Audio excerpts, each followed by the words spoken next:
हाँ मम्मी, बहुत अच्छे से पढ़ाई हो रहा है। आप एकदम टेंशन मत लीजिए। बहुत अच्छे से पढ़ा हो रहा है एकदम। मैं पूरा पढ़ रहा हूँ, पूरा एकदम मतलब बहुत अच्छी। कुछ नहीं है ऐसा बुक, ये तो नीट से भी आसान है। मम्मी आप टेंशन मत लीजिए। अरे भाई तू क्यों टेंशन ले रहा है? तेरा भाई अभी एमबीएस कर रहा है, फर्स्ट ईयर में है, धांसू पढ़ाई कर रहा है अभी। तू एकदम टेंशन मत ले। क्या सब्जेक्ट है, क्या है फर्स्ट ईयर में? क्या है भाई, एनाटॉमी तो कुछ भी नहीं है, बस ये वो पकड़ ले, पढ़ लिया। टेंशन क्यों ले रहा है? अरे यार तू टेंशन मतलब, मुझे सब बताए, सब बताए। तू बोल तुझे क्या चाहिए। मैं सोच रहा हूँ कल परसों से मैं प्रिस्क्रिप्शन लिखना शुरू कर दूँ। तू टेंशन क्यों ले रहा है भाई? तेरा भाई अभी है, एमबीबीएस कर रहा है यार, डॉक्टर बन रहा है, तू टेंशन क्यों ले रहा है? अरे नहीं नहीं नहीं, तू टेंशन मत, मुझे सब बताए भाई, सब बताए। बहुत पढ़ रहा हूँ, एग्जाम में एकदम टॉप मार रहा हूँ। तू टेंशन मत ले। क्या एकदम सच होता है क्या जब तुम्हें फर्स्ट ईयर एमबीबीएस में आ जाते हो? देखो मुझे कोई फर्स्ट ईयर एमबीबीएस से कोई परेशानी नहीं है जी, नहीं आप फर्स्ट ईयर एमबीबीएस के लिए क्यों इससे बना रहे।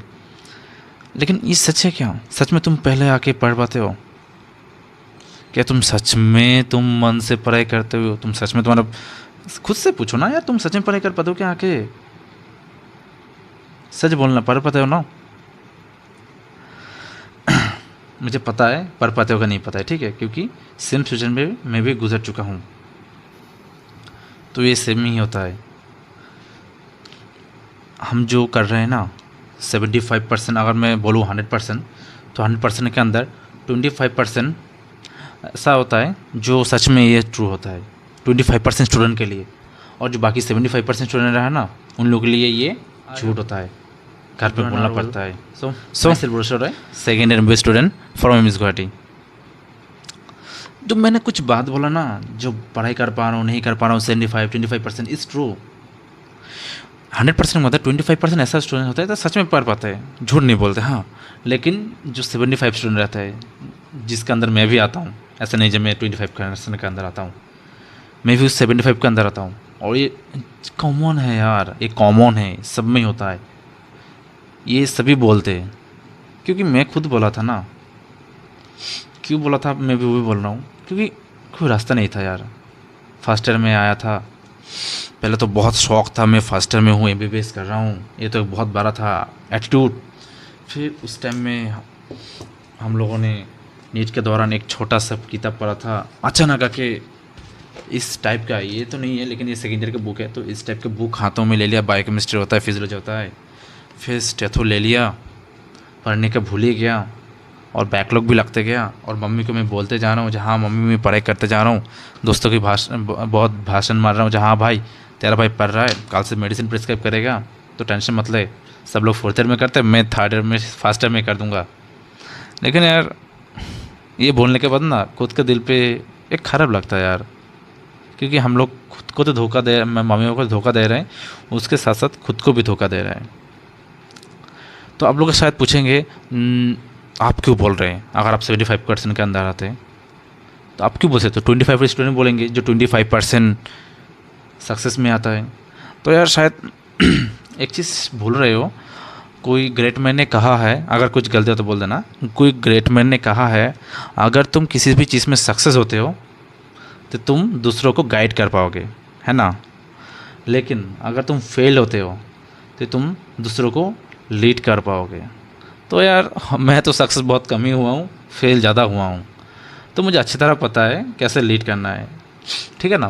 तो देखो लीड और गाइडेंस में बहुत सारा डिफरेंस है। अगर तुम गाइड बोलोगे तो वो गाइड ये होता है जिसको पता है पास करना है कैसे, जो गाइड तुमको सक्सेस करवा देगा, ये कर तो हो जाएगा क्योंकि वो खुद ने किया है। लेकिन वो उसको नहीं पता होगा जो कौन सा चीज़ अगर तुम नहीं करोगे या करोगे तो तुम्हारे लिए प्रॉब्लम हो सकता है। क्योंकि देखो इंसान तो सेम नहीं होता है ना, वो पढ़ता था, उसका स्ट्रेटजी था, वो उसके हिसाब से बनाया है। अगर तुम उसके हिसाब से फॉलो करोगे खुद के ऊपर तो ऐसा नहीं होगा, क्योंकि तुम खुद दूसरों का अपना हार्ट ट्रांसप्लांट कैसे कर पाओगे? नहीं होता ना, एंटीबॉडी एंटीजन नहीं मैच होता है। तो सेम चीज़ होता है, दूसरों का स्ट्रेटजी तुम नहीं कर पाओगे। लेकिन अगर तुमको पता होता है तुम अगर ये चीज़ करोगे तो ज़रूर तुम फेल करोगे। जो हर लोग के, जो मैं भी किया हूँ, जो मुझे पता है अगर मैं ये चीज़ तुम अगर ये करोगे तो तुम डेफिनेटली फेल होगे, क्योंकि मुझे पता है ना। तो मैं क्या करूँ, पहले वो चीज़ करने माना करूँगा। तो क्या करूँ, मैं लीड कर रहा हूँ उसके साथ साथ। तो वही होता है। अगर मैं थोड़ा याद नहीं है तो अगर कुछ मतलब इसमें कोई ग्रेड में अगर कुछ मतलब सेंटेंस में कुछ गलत हो तो यार सॉरी यार, लेकिन मुझे जितना दूर याद है ऐसा ही बोला था। तो मैं फेल हुआ हूँ तो मुझे अच्छी तरह पता है ना। मैं भी घर पे ऐसा बोला था, लेकिन क्या करूँ यार, बोलना पड़ता है यार, मजबूरी हूँ। लेकिन इसका मतलब ये नहीं जब मैं हर बार बोलता हूँ। अगर ऐसा हर बार बोलता ना तो आज मैं सेकेंड ईयर में नहीं आता। और एम्स गुवाहाटी में हूँ यार, क्वेश्चन वगैरह ऐसा नहीं है जो तुम किसी भी क्वेश्चन में से मिल जाता है। ऑल एम्स में देखो कि वो आईएनसी के कॉन्टैक्ट है, वो एनएमसी के कॉन्टैक्ट नहीं मानते। वो खुद के हिसाब से क्वेश्चन बनाते, खुद के हिसाब से चलते हैं। खुद का यूनिवर्सिटी, एम्स खुद एक यूनिवर्सिटी है ना। तो एक ऑटोनोमस यूनिवर्सिटी है, ऑटोनोमस कॉलेज है। तो समझ रहे हो ना, टफ तो होता है यार। दूसरों ऐसा नहीं बोला जो स्टेट कॉलेज में नहीं आता, स्टेट कॉलेज में होता है यार, हर जगह टफ होता है। एमबीबीएस एक खुद एक टफ है कोर्स सब्जेक्ट, लेकिन एन्जॉयमेंट भी बहुत है। तो यार हम लोग अक्सर क्या करते हैं ना, आके ना पढ़ नहीं पाते हैं फर्स्ट ईयर में, नहीं होता है। तुम अगर तुम्हारे सामने किताब भी रहते हो तुम फिर भी नहीं पढ़ पाओगे। तो तुमको कैसे करना चाहिए तुम पढ़ पाओ। तो मैं उसके ऊपर बात कर रहा हूँ, how to study smoothly in first year. क्योंकि अगर तुम फर्स्ट ईयर में कर लोगे ना तो second year, third year, fourth year ना ऑटोमेटिकली हो जाता है रे। क्योंकि तो फर्स्ट ईयर में तुम क्या करते हो, एक छोटा सा इनिशिएटिव पढ़ते हो, छोटा सा इतना सा पढ़ते हो।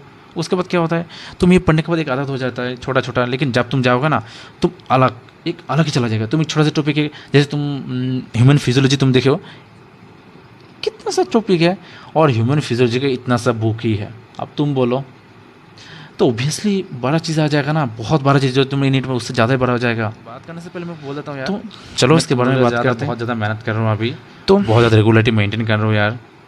तो मैं बहुत ट्राई करके तुम लोगों के टॉपिक बनाने का ट्राई कर रहा हूँ। अगर तुम लोग अच्छा लगे यार ज़रूर यार सब्सक्राइब ज़रूर करो यार, बेल आइकन भी हिट कर दो। और एक चीज़, मैं अपना मतलब मैं खुद का एक टेलीग्राम ग्रुप खोला हूँ जिसमें तुम लोग ज्वाइन कर सकते हो उसमें। और टेलीग्राम ग्रुप खोला हूँ, फिर एक फेसबुक पेज है जिसमें तुम लोग फॉलो कर सकते हो, उसमें मैं रेगुलरली वीडियो वगैरह कर रहा हूँ। फिर मैं इंस्टा ID वगैरह सब कुछ दिया है। तो ज़रूर यार टेलीग्राम ग्रुप में ज्वाइन करो, फिर फेसबुक पेज में फॉलो करो। मैं इंस्टा में मैसेज कर सकते हो, मैं खुद अपना इंस्टा ID दिया हूँ, you can message me in DM। तो एज रोज ठीक है। तो चलते यार कैसे हम लोग अच्छे से पढ़ाई कर पाए। तो पहले तो देख लेते हैं यार फर्स्ट ईयर में क्या क्या सब्जेक्ट रहता है। तो देखो यार 3 मेन सब्जेक्ट होता है। एक रहता है एनाटॉमी, फिजियोलॉजी, बायोकेमिस्ट्री, ये सबको पता होता है।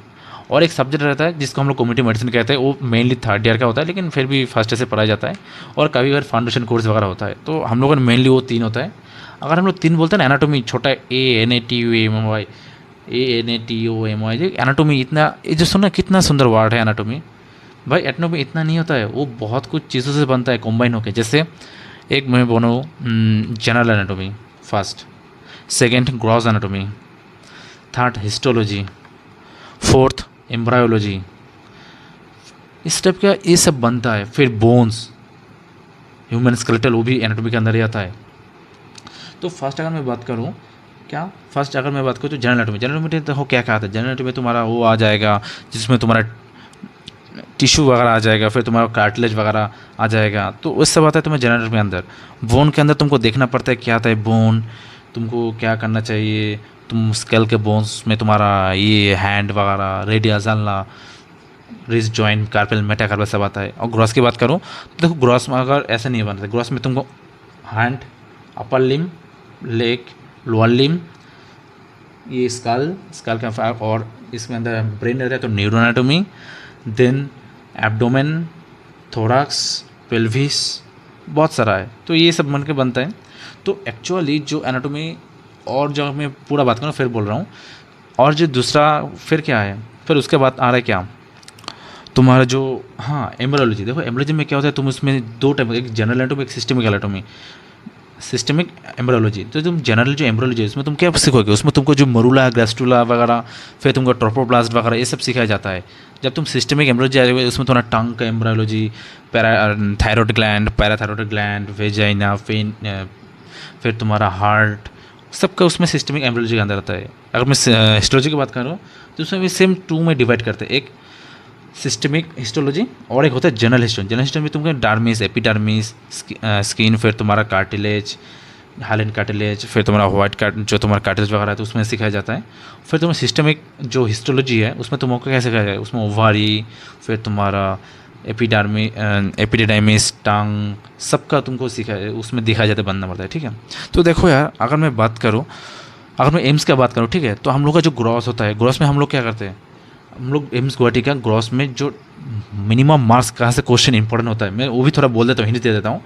तो जो हम लोग एनाटॉमी होता है, एनाटॉमी के अंदर हेड एंड नेक वो 50% कैरी करता है। अगर 100 के अंदर एग्जाम होगा तो 50% क्वेश्चन हेड एंड नेक से आता है, 25% न्यूरोएनाटॉमी से आता है और 25% थोरक्स से आता है। ये था एक पेपर। एनाटॉमी का 2 पेपर होता है यूनिवर्सिटी में, ये एक पेपर हो गया। सेकंड होता है क्या, लोअर लिम, अपर लिम और एब्डोमेन, ये 2 में। तो पेपर 2 में फिर से एक बार बोल रहा हूँ, हाँ थोड़ा मतलब कॉम्बाइन हो रहा है, मिक्स हो रहा है। देखो पेपर 2 होता है एनाटॉमी का, एक में रहता है सिलेबस होता है, जनरली एम्स गुवाहाटी के मैं बोल रहा हूँ पर्सनली, शायद कॉलेज टू कॉलेज वेरी वैसे हो सकता है। तो फर्स्ट पेपर में आता है न्यूरोएनाटॉमी, हेड एंड नेक और एक आता है थोरक्स। तो हेड एंड नेक 50% अकेले कवर करते हैं और 25 न्यूरोएनाटॉमी और 25 थोरक्स। और बाकी पेपर में क्या है, अपर लिम, लोअर लिम और पेल्विस और एब्डोमेन। पेल्विस, एब्डोमेन और पेल्विस एक साथ आता है। तो एब्डोमेन और पेल्विस 50% नंबर कवर करता है और 25% हेड एंड नेक करता है। ये थ्योरी के लिए। प्रैक्टिकली ये बोन्स हम लोग का 10 मार्क्स के आसपास आता है, तो सब कुछ ऐसा है, कैटेगरी वगैरह वो सब रहता है। तो जनरली देखो एक चीज़ से तुम न्यूरोएनाटॉमी पढ़ोगे ना, बहुत मज़ेदार है, तुमको पढ़ना पड़ेगा। और अपर लिम और लोअर लिम इतना हार्ड नहीं होता है और इतना पढ़ने भी नहीं पड़ता है, जितना ज़रूरत है उतना ही। और जो एब्डोमेन होता है उसको थोड़ा सा जानना पड़ता है, क्योंकि एब्डोमेन बहुत इंपॉर्टेंट है और थोड़ा सा इंपॉर्टेंट है, बहुत ज़्यादा। तो मैं एनाटॉमी की अगर बात करूँ, तुम कैसे पढ़ोगे एनाटॉमी, तो देखो यार तुमको हर चीज़ नहीं पढ़ना है। तो अगर मैं इधर सेकेंड ईयर के बोलूँ, देखो मैं भी सेकेंड ईयर में नहीं पढ़ा हूँ। हाँ, मैं देखो कुछ चीज़ों में देखो मैं सब कुछ ये मार्किंग करके रखा हूँ, तो इसका मतलब ये नहीं ये देखो पढ़ा है मैंने तो ये नहीं पढ़ा है। तो देखो सब चीज़ नहीं पढ़ते और ये पॉसिबल भी नहीं होती तुम सब कुछ याद रखो।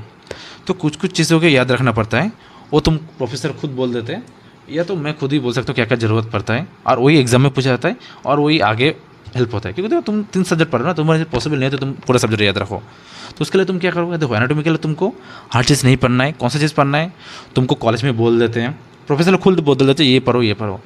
फिर सेकंड क्या करोगे, सीनियर से पूछो, मार्किंग कर लो, ये सबसे अच्छा होता है। थर्ड, जितने भी यूनिवर्सिटी के एग्ज़ाम है, फर्स्ट सेम सेकंड सेम, फिर तुम्हारा प्री-प्रॉप सबका कलेक्ट कर लो, थर्ड। और फोर्थ क्या होता है, तुम अगर एनाटॉमी की बात करूँ तो तुम डायग्राम बनाओ। देखो यार ये बहुत चीज़ होता है, तुम जब पहले आओगे ना, तुमको नार्व आर्टरी कुछ समझ में नहीं आएगा। तो मेरे साथ भी हुआ था। तो मेरे एक सीनियर ने, बॉस था, तो सीनियर ने मुझे भी बोला था, देख यार मुझे भी ऐसा पढ़ूंगा तो पहले, लेकिन तू टेंशन मत ले, जब तुम ग्रेजुअली जाएगा सब समझ में आ जाएगा। तो सच में ही था, मुझे सब समझ में आ गया बाद में। तो तुम डायग्राम बनाओ, प्रैक्टिस करो डायग्राम बना के।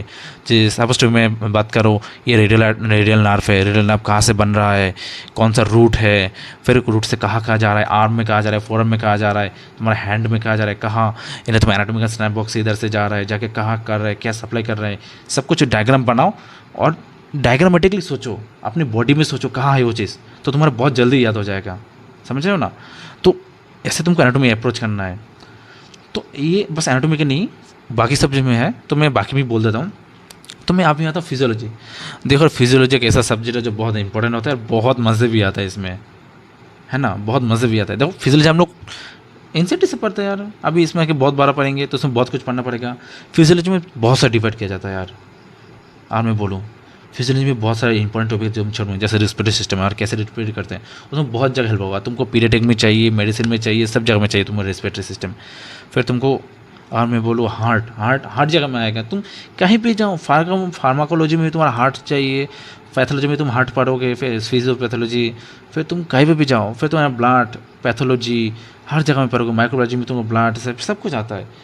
तो इसमें तुमको बहुत इंपॉर्टेंट तुमको पढ़ना होगा। और उसके साथ साथ क्या प्रैक्टिकल, जो प्रैक्टिकल होता है वो करना है। फिर बायोकेमिस्ट्री तो टेस्ट वगैरह होता है, पढ़ना ही पड़ेगा। फिर तुम बायोकेमिस्ट्री में क्या कर सकते हो, जो तुम्हारा डायग्राम रहता है, सपोज टू भी कोई ग्लाइकोलाइसिस का पाथवे है, तो तुमको डायग्राम पूरा याद नहीं करना पड़ता है, वो नीट तक पढ़ना पड़ता है, उसके बाद याद नहीं करना पड़ता है। उससे तुमको कौन सा चीज़ इंपॉर्टेंट था, जैसे मैं सपोज टू बोल रहा हूँ, कौन सा कोई भी, जैसे मैं बात कर रहा हूँ, ये ग्लाइकोलाइसिस है, ग्लाइकोलाइसिस का कौन सा रेट लिमिटिंग एंजाइम है, ये इंपॉर्टेंट है, उसका क्लिनिकल होता है, वो पढ़ना चाहिए। तो देखो हर चीज़ नहीं पढ़ना पड़ता है, जो इंपॉर्टेंट होता है, जिसका क्लिनिकल बेसिस आता है किसी में। और एमबीबीएस एक अप्रोच यही होता है, जो तुम क्लिनिकल बेसिस पे तुमको पूछा जाता है, जिसमें क्लिनिकल होगा वो क्वेश्चन ज़्यादा पूछा जाएगा, तो तुमको ज़्यादा फोकस करना है। समझ गया ना। तो मैं ये बायोकेमिस्ट्री में ऐसे करना है। फिजियोलॉजी में क्या करना है, फिजियोलॉजी में तो बोल ही देता, फिर भी बोल दूँ, फिजियोलॉजी में ट्राई करो जितना विजुअलाइज करने का, हाँ इसके बाद ये प्रोसेस होता है, ये सब ऐसे याद हो जाता है, समझ गया ना। तो तुमको ये तीनों सब्जेक्ट कॉम्बाइन किया। अब मैं बोल रहा हूँ अगर ओवरऑल बोलूँ जब तुम कैसे इसको करोगे, तो फर्स्ट ईयर देखो तुम सब नहीं पढ़ पाओगे, मार्क कर लो, या तो सीनियर से पूछ लो या तो कॉलेज के प्रोफेसर से, कॉलेज के लोग प्रोफेसर बहुत हेल्प कर देते हैं। सेकंड, तुम अगर मैं बोलूँ जो तुमको सीनियर से मार्क कर लोगे तो अच्छी बात है। फिर तुम क्वेश्चन पेपर कलेक्ट करो, इंपॉर्टेंट क्वेश्चन हो गया, क्वेश्चन पेपर हो गया। फिर तुम डायग्राम बना के पढ़ो, ट्राई करो लिख के। अदरवाइज़ और एक चीज़ याद रखो, आंखें बंद करो और ट्राई करो रिकॉल करने का, तो तुमको बहुत जल्दी। एक चीज़ याद रखो, हम लोग का जब रिकॉल करते हैं ना, माइंड एक ऐसा चीज़ होता है, तुम एक सेकंड में तुम सोच सकते हो मैं अभी अमेरिका हूँ, तो हो गया ना, चला गया, सोच लिया तुम, हो गया। तो सोच एक ऐसा पावर होता है, तुम एक सेकंड में बहुत कुछ कर देते, लाइट की स्पीड की तरह। तो यार ट्राई करो रिकॉल करना, तो बहुत अच्छा होता है। तो डायग्राम में वो हो गया। और एक, किसी भी दोस्त को पकड़ो, उसको समझाओ, ये भाई अब तू समझ, मेरा कोई गलती है तो मुझे बोल देना, चुपचाप अभी तू मेरी बातें सुन। तो तुम उसको पूरा गह कर पढ़ा जाओ, समझा जाओ, ठीक है ना। तो ये तुम्हारा रिकॉल हो जाएगा। तो ये तुम्हारे करोगे ना तो तुम थोड़ा सा हेल्प होगे। देखो ये था तुम्हारा एकेडमिक लिए, लेकिन यार ऐसा नहीं है जो तुम एकेडमिकली हेल्प पाओगे, तुमको थोड़ा जो एक्सटर्नल भी होता है यार, सच कह रहा हूँ। कभी अगर तुम पर्सनल लाइफ में नहीं इन्वॉल्व नहीं हो पाते हो, फिर तुम पढ़ाई में नहीं होता है, ये सच होता है। और ये मेरे साथ हुआ है। अगर मैं बाहर का बात करूँ, जैसे तुम अगर ज़्यादा बाहर चला जाओगे, घूमने जाओगे, ज़्यादा ये जाओगे, तो तुम्हारी पढ़ाई नहीं कर पाओगे, तो तुम बैकलॉग लगेगा, तुम फिर झूठ बोलना शुरू करोगे। एक रीज़न है। दो, तो तुम मेंटेन करो कहाँ पर जाना है कहाँ नहीं जाना है, दोस्तों से बात करो। और सबसे बड़ी बात है, मेडिटेट करो रोज़। मेडिटेट करोगे तो पढ़ने का मन करेगा ही करेगा। 6 आवर प्रॉपर स्लीप ले लो, माइंड फ्रेश रहेगा, पढ़ने का बहुत मूड करेगा। और एक बहुत इंपॉर्टेंट होता है हम लोगों का, जो फर्स्ट ईयर में होता है ना, बहुत सारा बच्चे एक्सपेक्ट लेके गर्लफ्रेंड बनाएंगे, ये करेंगे, बॉयफ्रेंड बनाएंगे। तो यार ठीक है, गर्लफ्रेंड बॉयफ्रेंड अच्छा बना, क्यों नहीं बनना चाहिए, बनाओ यार, सबका है मैक्सिमम, तो बनाओ। लेकिन यार इतना चीज़ याद रखो, अपनी गर्लफ्रेंड या बॉयफ्रेंड के चक्कर में खुद का जो पढ़ाई को कभी नहीं करना है। अगर तुम देख रहे हो वो मेरा बॉयफ्रेंड हो गर्लफ्रेंड मेरा पढ़ाई में डिस्ट्रैक्ट कर रहा है, तो तुम समझ जाओ यार तुम्हारा गर्लफ्रेंड या बॉयफ्रेंड कैसा है, तुम्हारे पढ़ाई में क्या कर रहा है। जो तुमको नीचे खींच रहा है उतना याद रखना, कभी ऊपर नहीं जाने देगा। एक मतलब मम्मी पापा जो है तुमको ऑलवेज ऊपर खींचने का ट्राई करता है, इसलिए पूछते कैसे हो, खाना खाया नहीं खाया, पूछता है। तो ट्राई करो जो है, और बाकी तुम इन्वेस्ट करो। तुमको तो समझदार हो यार, क्या पता, सब कुछ पता ही है तुमको जो क्या करना चाहिए नहीं करना चाहिए, है ना। तो तुमको देखो ऐसे पढ़ना है। मैं अगर होल समराइज़ कर दूँ तो कैसे क्या करना है, देखो मैं समरी कर देता हूँ, तो वीडियो ऑलमोस्ट ख़त्म। देखो यार, समझ करने से पहले बोल देता हूँ यार, मैं फिर से बोल रहा हूँ, मैं बहुत मेहनत लगता है यार वीडियो बनाने में। अभी मैं बहुत रात तक बना रहा हूँ, तो यार बहुत प्रॉब्लम होता है, मैं बना रहा हूँ यार। इतना तो कर ही सकते हो यार, अगर अच्छा लगे यार सब्सक्राइब कर दो यार, फॉलो करो, कमेंट करो जो तुम्हें टॉपिक के ऊपर जानना है जो तुमको अगर जानोगे तो बहुत अच्छा होगा। और मैं रेगुलरिटी ये MBBS या तो नीट के ऊपर मैं बनाने वाला हूँ वीडियो, ठीक है ना। तो टेंशन नहीं लो, मैं वीडियो तो बनाने वाला हूँ, और कोई भी चाहिए तो कमेंट सेक्शन में बोला करो, ठीक है ना। और मैं बोल रहा हूँ, मैं इंस्टा ID, फेसबुक पेज और टेलीग्राम ग्रुप दे दूँ, उसमें ज्वाइन करो, फॉलो करो। कोई भी प्रॉब्लम हो तो मुझे इंस्टा में डायरेक्ट DM करो, ठीक है ना। तो कोई बात नहीं, सब ठीक हो जाता है। और मैं जैसा बोल रहा हूँ ऐसा करो, कि एक सच बात है यार, मेरा भी ऐसा हाल हुआ है, और हाल हुआ है इसलिए मुझे पता चल गया क्या क्या नहीं करना चाहिए। तो ये तो करना ही है, और नहीं क्या नहीं करना मैं बोल ही दिया, गर्लफ्रेंड ये सब नहीं करना है। देखो गर्लफ्रेंड बनाओ, मुझे कोई प्रॉब्लम नहीं है, अब तुम्हारा कोई प्रॉब्लम नहीं है, लेकिन इतना देखो गर्लफ्रेंड कितना तक देना चाहिए नहीं चाहिए तुमको सीखना पड़ेगा। अपना हेल्थ का ध्यान रखा तुमको पड़ना का यार, कि तुम्हारा कुछ हो जाएगा ना, तुम्हारे घर वाले परेशान हो जाएंगे सबसे ज़्यादा। तो ठीक है ना, तो इससे था का, तो मैं खोल समझ कर रहता हूँ क्या करोगे, क्या क्या करना चाहिए। तुमको रोज़ 2 से 4 घंटे जो पढ़ना चाहिए क्यों पढ़ोगे, तुमको जो जो इंपॉर्टेंट चीज़ है वो तुम कर लोगे, मार्किंग कर लो, यूनिवर्सिटी का क्वेश्चन कलेक्ट कर लो, क्वेश्चन कलेक्ट करना उसको ट्राई करो, फिर डायग्राम बनाओ, दोस्तों को समझाओ। ये तो तुमको क्या क्या करना है और क्या क्या नहीं करना है, ये मैं बोल रहा हूँ। फर्स्ट अपने प्रायोरिटी देना है, जितना से अपने ऊपर फोकस करो। सोना है, मेडिटेट करना है, ज़्यादा नहीं रात जागना है, फ़ोन नहीं ज़्यादा नहीं चलाना, थोड़ा सा चलाओ यार, ऐसा नहीं तो नहीं चलाना चाहिए, मैं भी चलाता हूँ। फिर अपना गर्लफ्रेंड को समझो या बॉयफ्रेंड को समझो, रिलेशनशिप को मेंटेन करो, कभी रिलेशनशिप को अपनी एकेडमिक के ऊपर भारी ना होने दो, नहीं तो बहुत प्रॉब्लम होता है। ठीक है ना। तो ऐसा ही था। तो यार आई होप तुम लोग समझ चुके हो क्या करना चाहिए यार, बाकी तुम लोग समझदार हो यार। तो ऑल द बेस्ट। और एक चीज़ बात है, पहले बोल रहा हूँ, अगर तुम लोगों को चाहिए जो हाँ मुझे इंपॉर्टेंट क्वेश्चन चाहिए तो मुझे कमेंट सेक्शन में बोलना, मैं बोल दूंगा कौन सा ज़्यादा इंपॉर्टेंट क्वेश्चन होता है। एक प्लस माइनस इन हर जगह में हर स्टेट में ऐसा ही होता है, लेकिन पक्का मैं जो बोलूँगा वो बहुत इंपॉर्टेंट होता है। अरे एक्सपीरियंस है यार, क्यों टेंशन ले रहे हो, 1 साल का एक्सपीरियंस है तो मुझे पता है। तो ठीक है ना। तो आज के लिए इतना ही। अच्छे से पढ़ाई करो और झूठ नहीं बोलना है, ट्राई करो सच ही बोलना है, मम्मी को दोस्तों को सच बोलना है, और मेडिसिन प्रेस्क्राइब 4th ईयर से करना है, अभी से नहीं। ठीक है। All the best.